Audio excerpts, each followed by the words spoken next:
Summer, 1983, Columbus, Ohio, when the heat didn't just sit on the sidewalks. It pressed itself into the wiring behind the walls and made every cheap appliance hum like it was annoyed to be alive.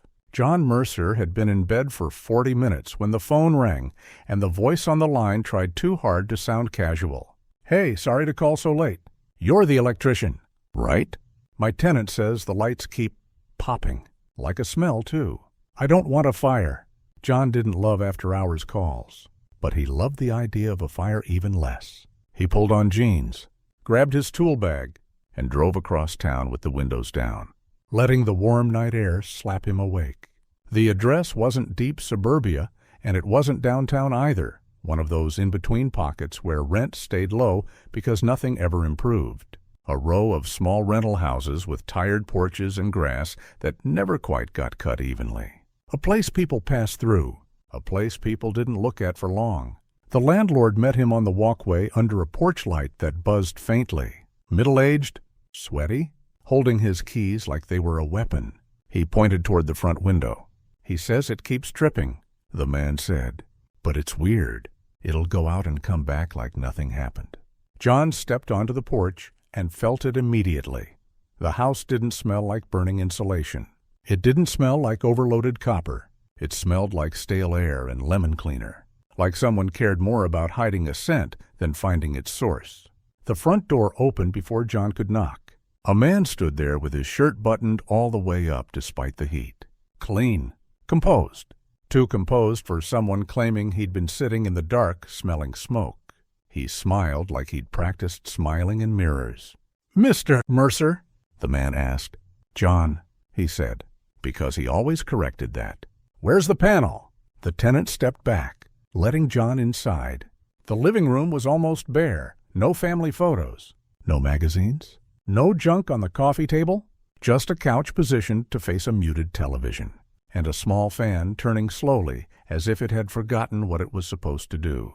On the far wall, a framed print of a sailboat hung perfectly level, the kind of decoration you bought because it was harmless. John set his bag down and followed the tenant toward the hallway, noticing the way the man kept half a step behind him, not leading, not following. Tracking, the kitchen light flickered once, a brief stutter, like a nervous habit. John glanced up automatically, then kept walking. "Which circuits?" he asked. "All of them?" the tenant said, too quickly. "It's random." Random was a word people used when they didn't want to explain what they knew.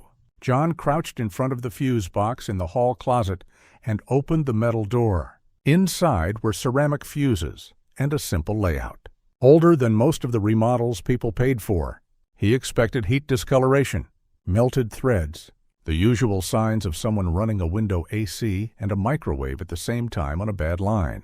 Instead, everything looked maintained. Too clean. John leaned closer. The fuse caps weren't scorched.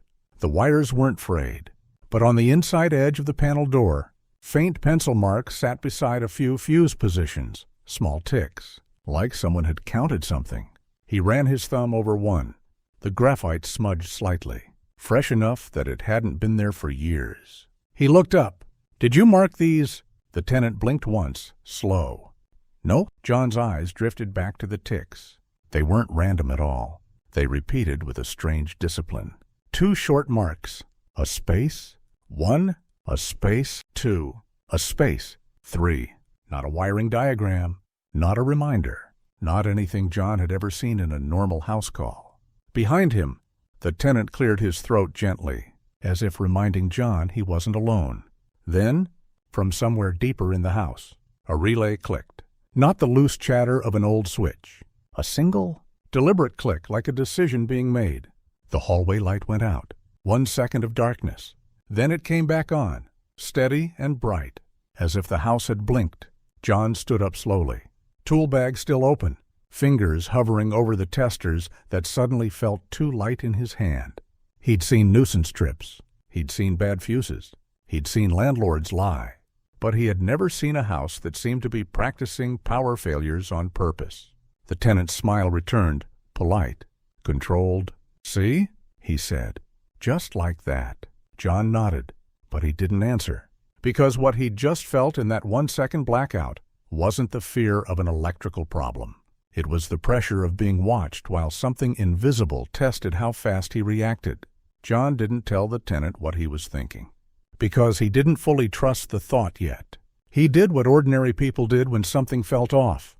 He narrowed the world down to what his hands could prove. He pulled his flashlight from his back pocket, angled it into the panel, and started checking the fuses one by one, listening for the tiny, honest sounds electricity made when it was being used normally. Nothing was warm. Nothing was overloaded. The threads inside the ceramic caps looked clean, almost new. That alone was unusual. Most rentals had fuses that had been swapped in and out by whoever happened to be awake and angry at the dark. But these had been handled by someone careful, someone who didn't leave fingerprints. He took out his tester and checked the feed. Stable. He checked the neutral. Fine. Then he traced the pencil ticks again with the beam of his flashlight. 2. 1, 2, 3. Not an electrician's shorthand. Not a homeowner's note. It looked more like someone had tried to recreate a pattern from memory without understanding what it meant. Like a person copying sheet music they couldn't read. "Do you have a radio?" John asked, because he needed to say something normal. The tenant's eyes flicked up too fast. A radio. Sometimes you get interference. You get noise on a line. Old houses. John let the sentence trail off. He wasn't explaining it to the tenant. He was watching the reaction. The tenant shrugged. But it was a rehearsed motion. Just the TV. John stared at the outlet behind the television. Two-prong. No ground. He could fix that. But that wasn't why he'd been called. He turned back to the panel, and that's when he saw what he'd missed. A new screw on the lower hinge. Bright metal against older paint. Someone had removed the door recently, then put it back with care. John loosened it and lifted the panel door slightly. The metal gave a soft scrape, fresh on fresh. Behind the fuse box, tucked where most people never looked, was a neat bundle of added wire. Not sloppy, not weekend handyman work.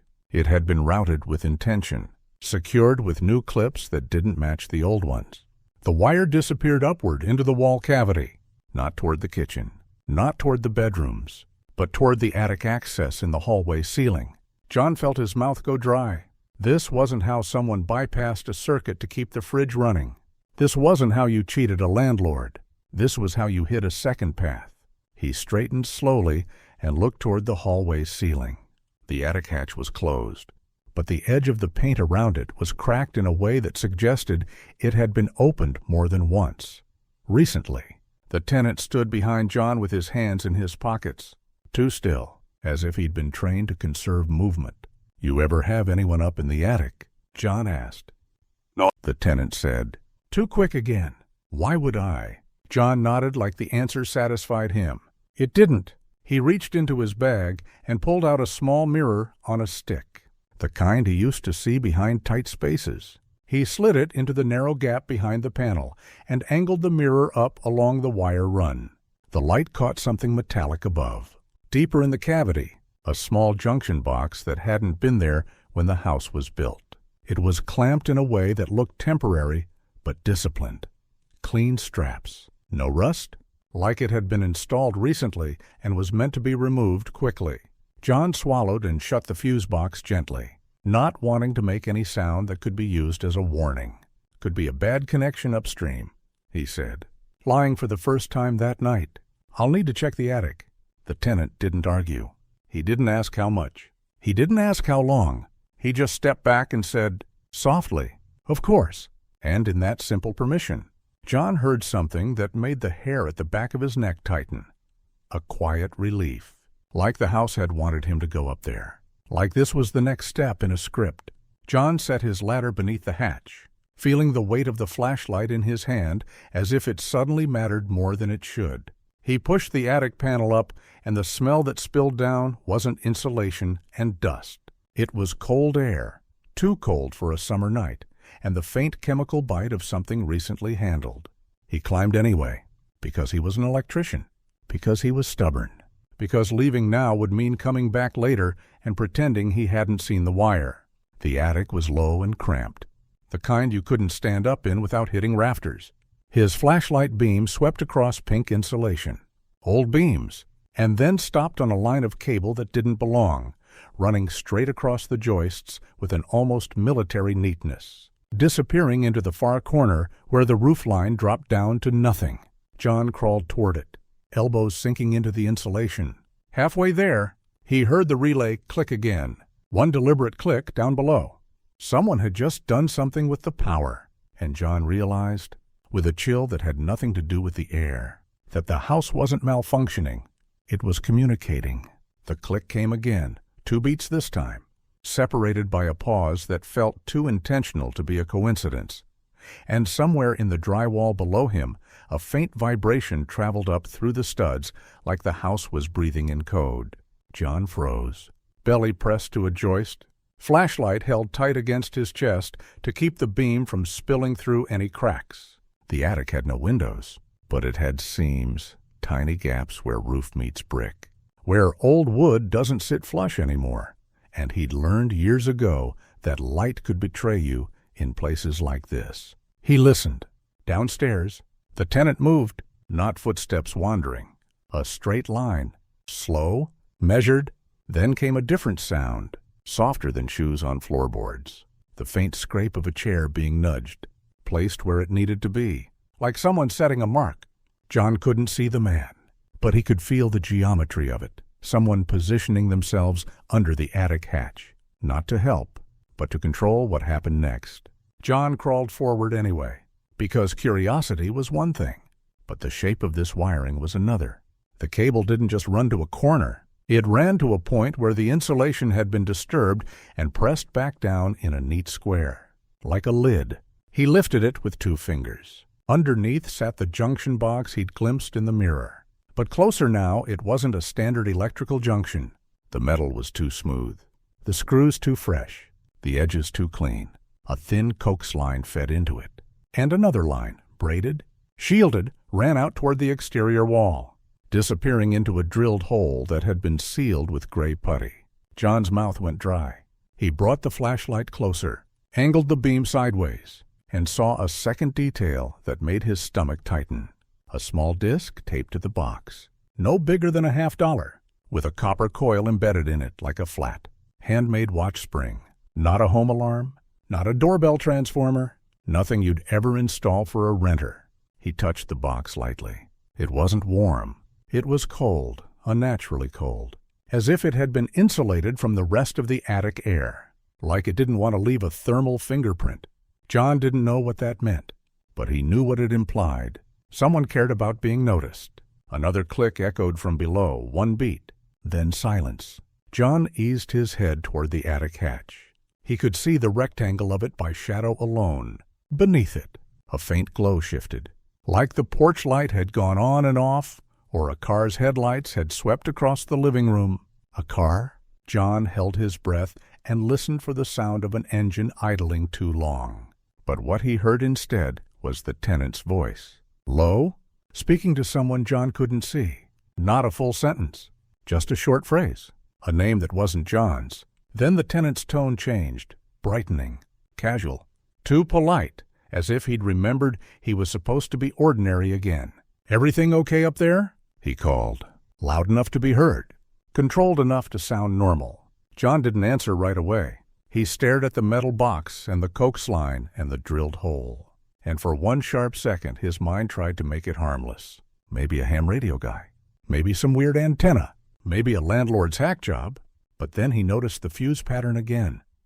2, 1, 2, 3, written faintly on the side of the box itself. As if the panel downstairs wasn't the message. It was the decoy. John crawled backward, slowly, carefully, keeping the insulation as undisturbed as he could. He didn't grab the device. He didn't cut anything. He didn't even take a picture, because he suddenly understood the most dangerous part of the job wasn't the wire. It was the moment someone realized he'd seen it. "I found your problem," John called back, forcing his voice into the bored cadence of every service call in America. "Loose connection in the feed. I'm going to kill power for a minute and tighten it up." A pause. Then, from below, "Do whatever you need." The words were permission, But the tone behind them was something else entirely, an approval given by someone who expected obedience. John reached for his ladder and climbed down like it was just another Tuesday. But every step felt like stepping off a roof in the dark, not knowing if the ground would still be there when his boot landed. John descended into the hallway with the same careful slowness he used when he knew a homeowner was watching. No sudden movements, no panic in the shoulders, nothing that would read like fear. He kept the flashlight angled down, kept his tool belt from clinking, kept his face neutral. The tenant, Mr. Keene, stood near the kitchen doorway with his arms folded, in a way that looked casual until you noticed how still he was, how he held his weight on the balls of his feet, like a man ready to move. "You said loose connection," Keene remarked. "Voice light." "Yeah?"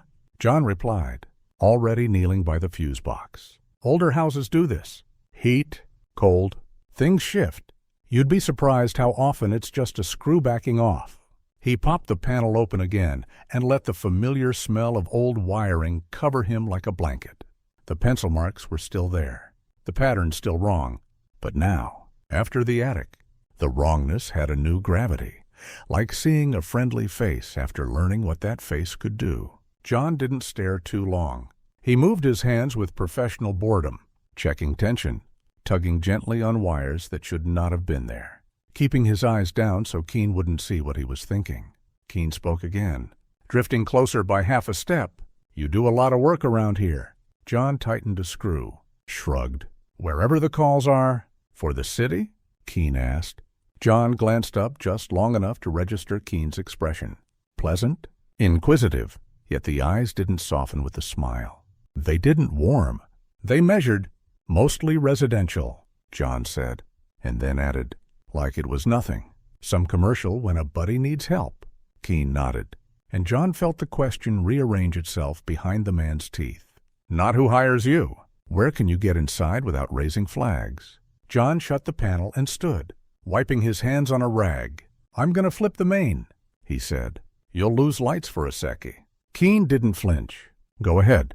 John walked to the breaker near the back door, older setup, like half the place had been updated and half hadn't, and put his hand on it.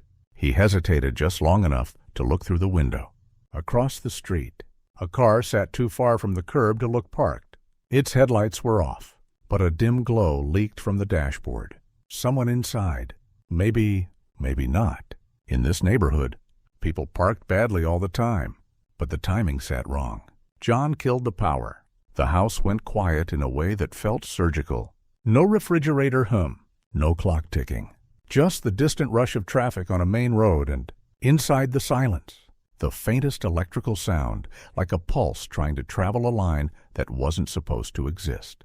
And then, as if the darkness itself had been waiting, the phone in the living room rang once. One clean chime. It stopped immediately, leaving a silence that pressed against John's ears. Keene's head turned toward the phone with a reflex too fast to be casual. Not startled, prepared, like he'd been listening for that single ring, counting on it. And the fact it happened on schedule meant something. John swallowed, kept his face blank, and flipped the power back on. Lights returned. The fridge resumed its tired hum. The world pretended nothing had happened. Keene exhaled as if relieved, not because the electricity was back, but because the message had gone through. John didn't say anything about the phone. He didn't look at it. He stepped back toward the fuse box and forced himself into the most believable line in America. "All right? Should hold now." Keene smiled, almost grateful. "Appreciate you coming so quick." John picked up his ladder, his bag, his receipt pad. He moved toward the front hall, and Keene followed, too politely, too closely, as if he needed to make sure John left the right way, at the right speed, with the right story in his head. At the door, Keene paused. "You ever work near the airport?" There it was, not hidden anymore. The question sharpened into something pointed. John met his eyes and let out a small laugh, like the idea was ridiculous. "Me? No, I don't go anywhere. I can't park for free." Keene's smile held, but his gaze didn't. It tracked John's hands, his pockets, the outline of his tools, searching for a camera, a recorder, anything that didn't belong. John opened the door. The cold air hit him, and with it came the faint smell of exhaust, fresh. Close. He stepped outside and felt the neighborhood watching him without faces. As he walked down the porch steps, he didn't look back, but he knew, absolutely knew, that behind those curtains, behind that polite smile, someone was already deciding whether he was a problem. And problems, in this kind of work, didn't get warnings. John drove home with the heater whining and the radio turned low. Not for music, just for noise, just for something to keep the silence from hardening into meaning.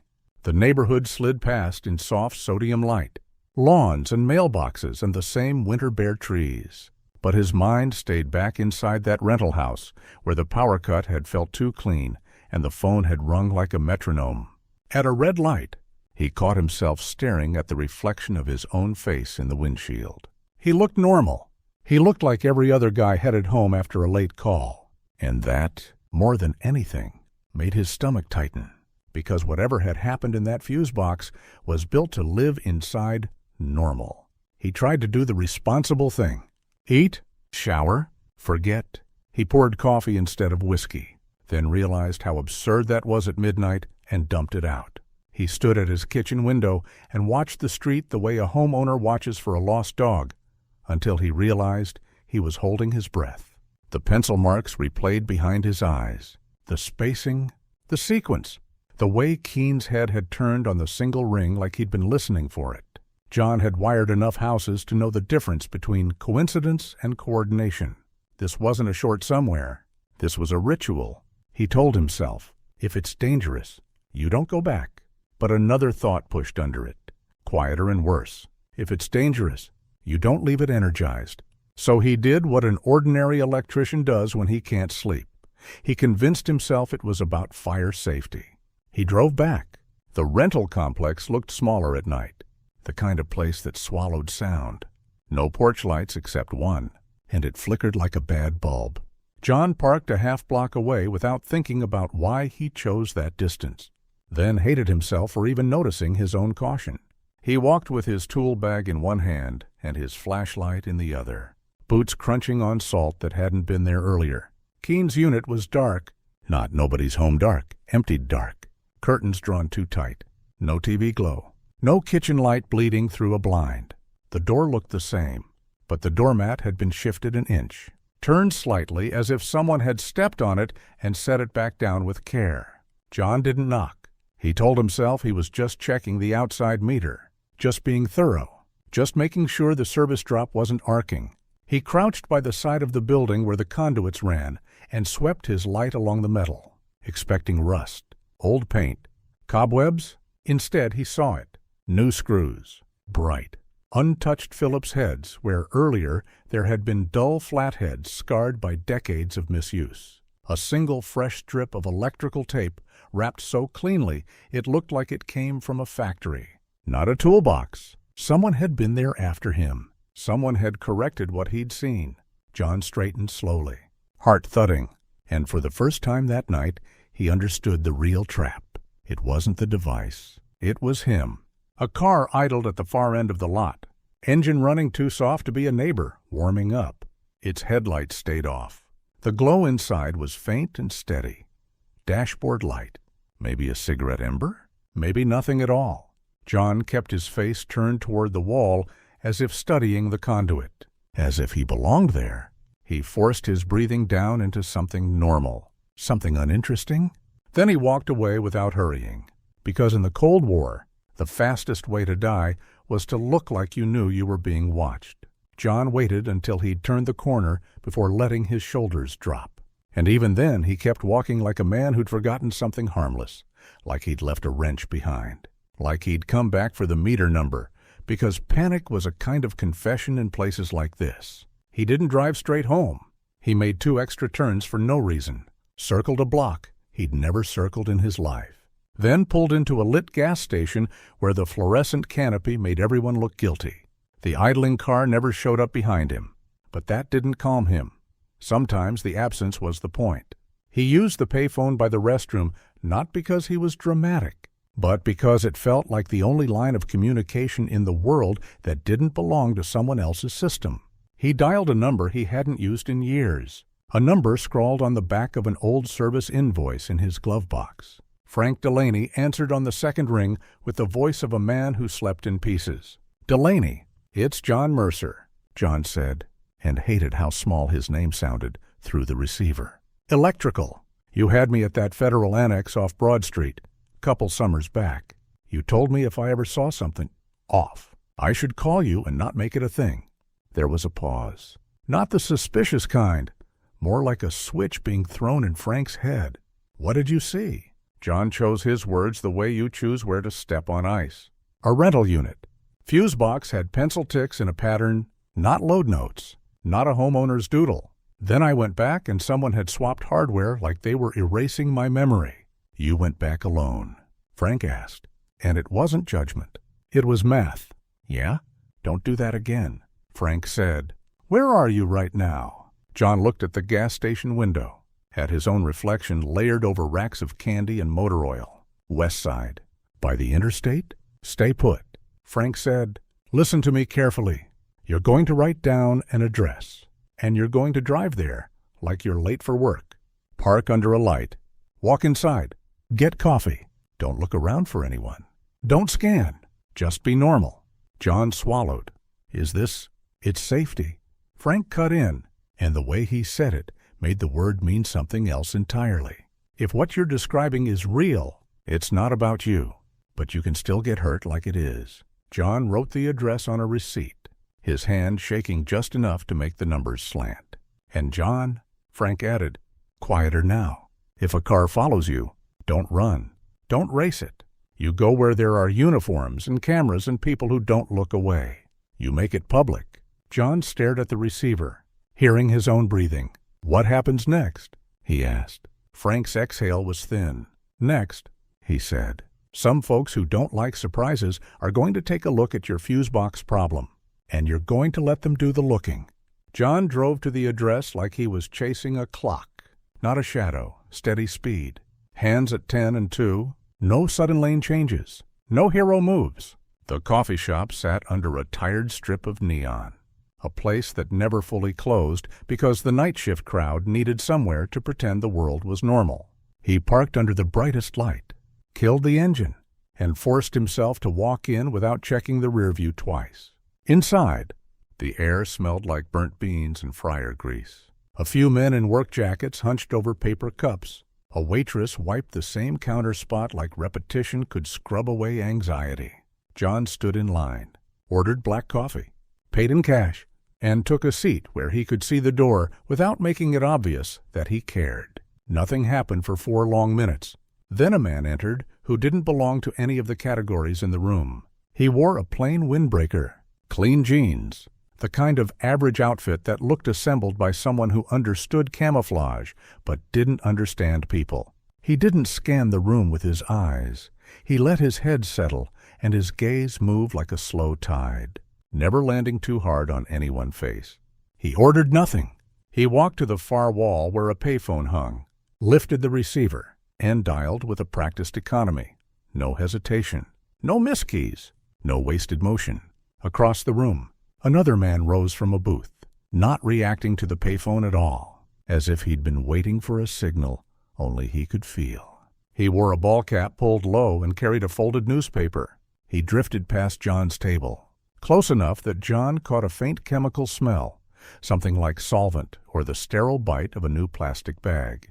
The man at the payphone spoke into the receiver without emotion. "Control," he said. One word. Then he listened, and his posture changed by a fraction, like he'd just been given coordinates. John's throat tightened. Frank Delaney hadn't walked in. Neither had any obvious police. No flashing lights. No uniforms. Just ordinary men doing ordinary things in a room built for ordinary exhaustion. And somehow that made it worse. Because if the response was this quiet, whatever he'd stumbled into wasn't a prank. It was a protocol. The door chimed again. 2 more men entered, separated by a few seconds, like they weren't together. One had the look of a technician, plain jacket, short haircut, hands that carried the invisible dirt of tools even when they were clean. The other looked like a commuter who'd taken the wrong exit. They didn't move like cops. They moved like people who didn't want anyone to remember them. The man with the newspaper shifted near the condiment station. The payphone man ended his call, replaced the receiver carefully, then walked out without buying a thing. And then, like the whole room exhaled on a cue, the technician type moved. He didn't approach John. He approached the payphone. He stood beside it, not using it, just close enough to be part of its frame. And he reached up as if adjusting the cord where it met the cradle. His fingers paused for half a second in a place that meant nothing, unless you were watching for a place that meant something. John saw it, a tiny rectangular sliver taped to the underside of the phone shelf, hidden in the shadow line, dark as a matchbook, thin as a stacked set of postage stamps. The technician's fingers brushed it and kept going, like he hadn't taken anything at all. The man in the commuter jacket rose from his table and walked out at the same time. John's pulse hammered in his ears. He wanted to stand up, to shout, to point, to tell the waitress to call someone. But Frank's voice echoed, "Don't make it a thing. Make it public. Be normal." So John did the only thing he could do that felt like control. He knocked his coffee over. Not dramatic, just clumsy. A splash across the table. A few drops onto the floor. The waitress cursed under her breath and hurried over with napkins. People shifted, annoyed, distracted, eyes dragged away from the payphone for exactly the amount of time a practiced hand would need to finish a job without an audience. And in that small, stupid accident, John understood the cruelty of the game. Distraction was a tool. Normal life was cover. A spilled cup could be a curtain. He cleaned up too fast, apologized too much, and watched the door like it was the only honest thing left in the room. A minute later, Frank Delaney arrived, late on purpose, face blank, moving like he belonged there. He slid into the booth opposite John without greeting him like a friend. "You did good," Frank murmured, eyes on the counter. "Not John. You didn't chase it. You didn't touch it. That's the difference between being alive and being a story nobody believes." John's voice came out hoarse. What was that? Frank's gaze flicked, just once, to the payphone, now perfectly ordinary again. "A handoff," he said. "A dead drop that moves, a message you can hide in a crowd. We've seen versions of it in bigger places. Not here. Not like this." John stared at his hands. They were shaking again. He started. "No, Frank cut in. "You're done." Outside, a car rolled past the window, slow enough to make John's spine tighten. Frank didn't look. "If you go home tonight," Frank said, "you go home with company. And if anyone asks you about a fuse box tomorrow, you tell them you fixed it." John swallowed. And the guy in the rental, Frank leaned in just a fraction, his voice dropping into something colder than the coffee. "There won't be a guy in that rental by morning," he said. "There'll be an empty room and a clean fuse box and a landlord swearing the tenant paid cash and never caused trouble." John's breath caught. "So you can't catch him." Frank's mouth twitched, not a smile, an adjustment. "We don't always catch," he said. "Sometimes we map. Sometimes we turn a door handle and learn which locks are connected."